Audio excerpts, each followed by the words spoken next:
Coba tebak, kota mana di Indonesia yang bentar lagi bakal jadi rumah buat kapal perang paling besar yang pernah kita punya? Bukan Jakarta, bukan Surabaya, tapi Lampung. Iya, kalian nggak salah dengar. Sebuah kapal sepanjang 180 meter, seberat hampir 14.000 ton, lagi dalam perjalanan buat sandar di sana. Dan ini bukan kapal sembarangan. Ini kapal induk pertama yang bakal dimiliki Indonesia sepanjang sejarah.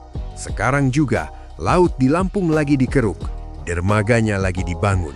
Krunya udah standby di Italia buat latihan. Semuanya dikebut biar siap sebelum kapal ini benar-benar nyampe. Targetnya sebelum HUT TNI Oktober nanti. Namanya Giuseppe Garibaldi. Dan di video ini, saya bakal bongkar kenapa Lampung yang dipilih, seberapa besar persiapan yang lagi dikerjain, sampai spesifikasi kapal yang bakal jadi pangkalan udara terapung buat Indonesia.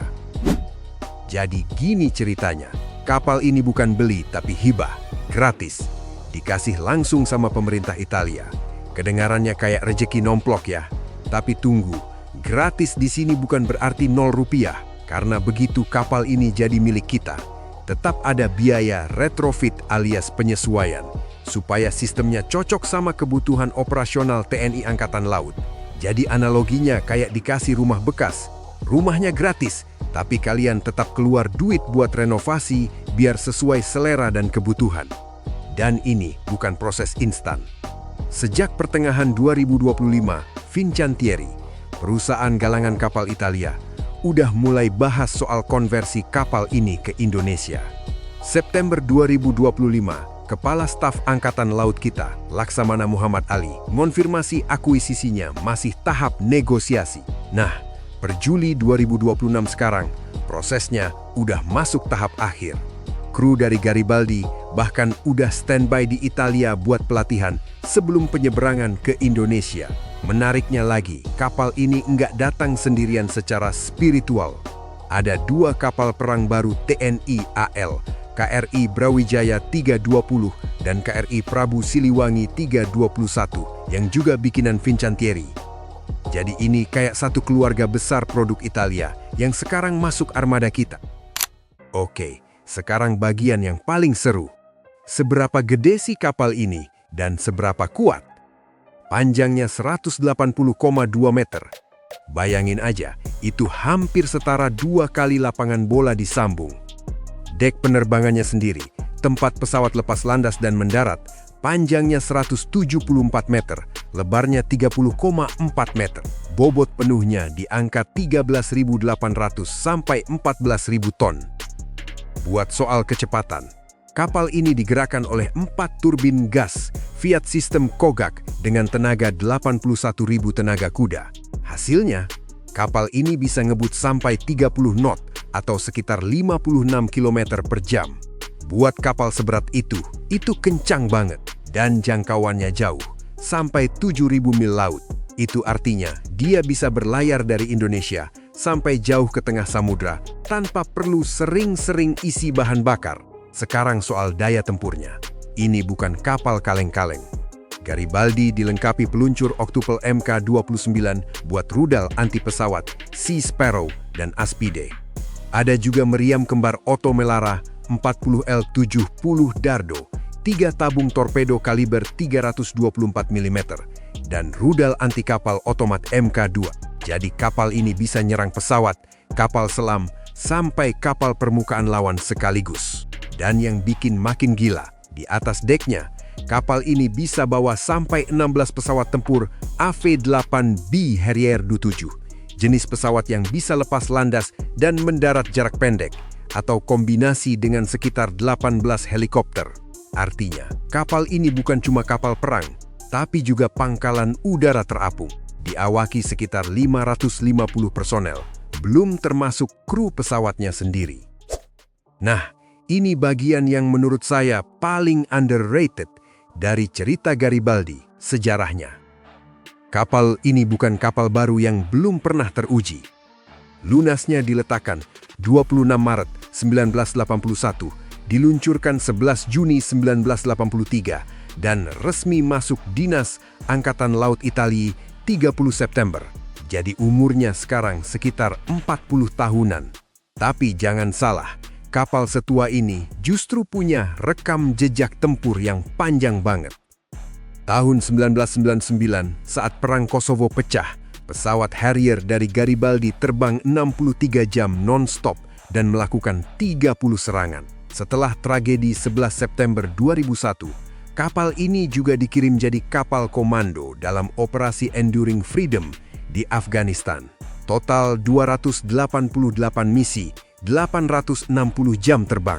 Terus di 2011, saat krisis Libya meletus, Garibaldi kembali turun tangan lewat Operasi Odyssey Dawn dan Unified Protector, ngawasin embargo senjata dan zona larangan terbang sesuai resolusi PBB. Pesawat-pesawatnya sampai menjatuhkan 160 bom berpemandu dalam lebih dari 1000 jam terbang. Dan yang paling menyentuh, dari 2015 sampai 2017, kapal ini jadi kapal utama dalam Operasi EUNAVFOR Med Sophia, misi buat menghentikan penyelundupan manusia dan mencegah tragedi kemanusiaan di Laut Mediterania. Jadi kalau ada yang bilang, ini kapal tua, saya justru bilang sebaliknya. Ini kapal yang udah battle tested, udah lulus ujian di berbagai medan konflik nyata, bukan cuma nongkrong di pelabuhan. Oh iya, soal namanya juga ada cerita menarik. Giuseppe Garibaldi itu bukan nama sembarangan. Dia tokoh militer Italia abad ke-19 yang berjasa besar dalam penyatuan Italia. Dan kapal ini sebenarnya kapal keempat di Angkatan Laut Italia yang pakai nama itu. Jadi ini semacam nama legendaris yang terus diwariskan. Sekarang pertanyaannya, kapal segede ini bakal parkir di mana? Jawabannya, Lampung. Menurut Kepala Dinas Penerangan TNI AL, Lampung dipilih karena posisi strategisnya dan potensinya buat dikembangkan jadi pangkalan besar. Tapi ini bukan cuma soal nempelin kapal ke dermaga aja loh. Ada proses pengerukan laut yang lagi berjalan supaya kapal sebesar Garibaldi bisa sandar dengan aman. Infrastrukturnya ditargetkan kelar sebelum kapal ini benar-benar nyampe ke Indonesia. Jadi bayangin aja, ini bukan cuma soal dikasih kapal, tapi juga soal Indonesia yang harus siapin rumah baru buat kapal ini. Dan itu nggak murah, nggak instan. Oke, sekarang saya mau kasih perspektif yang lebih besar. Selama ini, doktrin pertahanan laut Indonesia itu lebih ke arah menjaga wilayah teritorial. Kapal-kapal kita fokus patroli di sekitar perairan sendiri. Tapi begitu ada kapal induk, itu ngubah permainan. Kapal induk itu soal proyeksi kekuatan. Artinya, kita bisa mengirim kekuatan udara dan laut jauh dari garis pantai sendiri, bukan cuma bertahan di rumah. Ini penting banget kalau kita ngomongin posisi Indonesia sebagai negara kepulauan terbesar di dunia dengan jalur laut strategis kayak Selat Malaka yang dilewati ribuan kapal setiap tahun. Punya kapal induk itu kayak punya markas bergerak yang bisa hadir di mana aja, kapan aja, tanpa perlu landasan udara di darat. Tapi, dan ini bagian di mana saya mau jujur, ini bukan tanpa tantangan. Merawat kapal induk itu mahal, butuh SDM terlatih, logistik besar, dan biaya operasional yang nggak kecil. Belum lagi soal integrasi sistem senjata yang usianya udah puluhan tahun ke standar operasional TNI AL sekarang. Jadi meskipun hibahnya gratis, harga sesungguhnya baru kelihatan nanti dalam jangka panjang. Menurut saya pribadi, dan ini murni opini ya, bukan fakta absolut, langkah ini masuk akal sebagai starting point. Daripada langsung beli kapal induk baru yang harganya bisa triliunan rupiah, Indonesia dapat kesempatan belajar dulu lewat kapal yang udah battle tested kayak Garibaldi. Ini semacam kelas magang, sebelum nanti mungkin punya kapal induk buatan sendiri atau yang lebih modern. Tapi saya juga paham ada yang skeptis, dan itu wajar. Ada yang bilang, buat apa pakai kapal berumur 40 tahun kalau negara lain udah pakai kapal induk generasi terbaru dengan sistem senjata jauh lebih canggih. Argumen itu juga valid, jadi ini murni soal timing dan strategi. Apakah lebih baik Indonesia belajar dari sekarang atau nunggu sampai benar-benar mampu beli yang baru? Jadi intinya, kapal induk Giuseppe Garibaldi ini bukan cuma soal kapal gede yang keren. Ini soal Indonesia yang mulai melangkah ke level baru dalam kekuatan laut.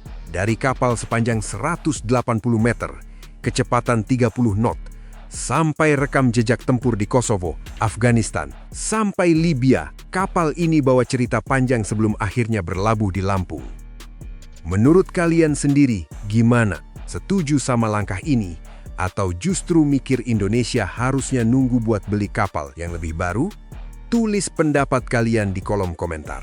Kalau video ini bermanfaat, jangan lupa like, subscribe, dan share ke teman kalian yang suka bahas alutsista. Sampai jumpa di video berikutnya.